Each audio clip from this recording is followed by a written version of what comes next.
Hi everyone, Psych here. Today I'm going to do a quick little presentation on cognitive dissonance.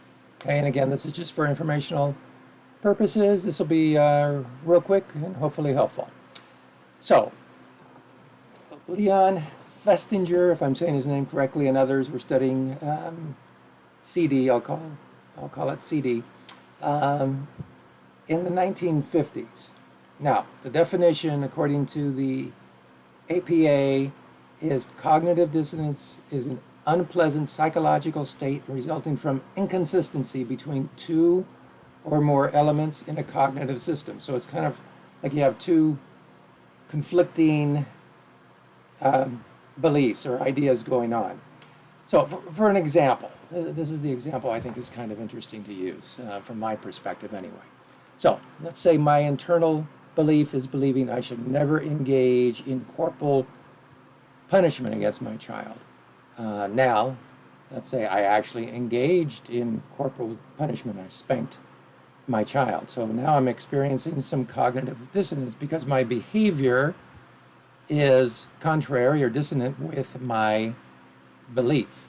Now, most people want psychological consistency, or what I kind of call psychological homeostasis. Okay. So now in this example, I'm faced with making a decision regarding how I'm going to resolve this dilemma, this CD, not ED, CD that I'm experiencing. So if my belief is not engaging in corporal punishment, I say this is of the utmost importance to me. This is part of my belief system. It helps define who I am as a human being. You know, I don't engage in corporal punishment because I'm a kind, decent human being. That's what decent, virtuous human beings do. They abstain from corporal punishment. So now, if I've engaged in corporal punishment, I'm going to be experiencing a large degree of CD. So in this instance, I would probably work on changing my future behavior to make sure I don't engage in CP anymore, and do whatever it takes to make sure that it doesn't happen. You know, whether it be, going to a therapist to work on impulse control issues, reading a self-help book, and I would probably, apologize to my child, just going through steps like that, so that I might start being able to alleviate some of that dissonance, cognitive dissonance that I'm experiencing. But let's say that my belief in not engaging in corporal punishment is not such a strong tenet in my belief system. It's, yeah, I kind of believe it, but, take it or leave it type of thing. I might then, in the example I gave about corporal punishment, I might then just justify or rationalize why I engaged in CP, why I spanked my child. So that scenario might look something like,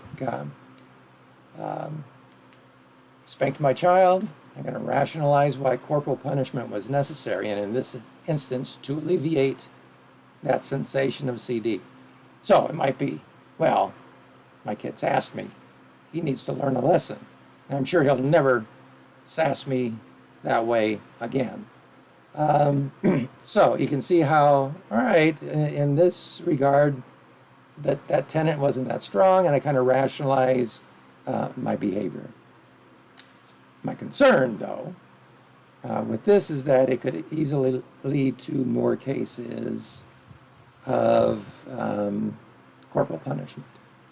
Since I've already rationalized it away and why it was okay to engage in corporal punishment, it's now easier to continue this pattern of rationalizing away the feeling of CD. So that's one of my examples. I think you could probably come up with some others. The idea is, again, you've got two conflicting sort of beliefs and you're having some anxiety related to it.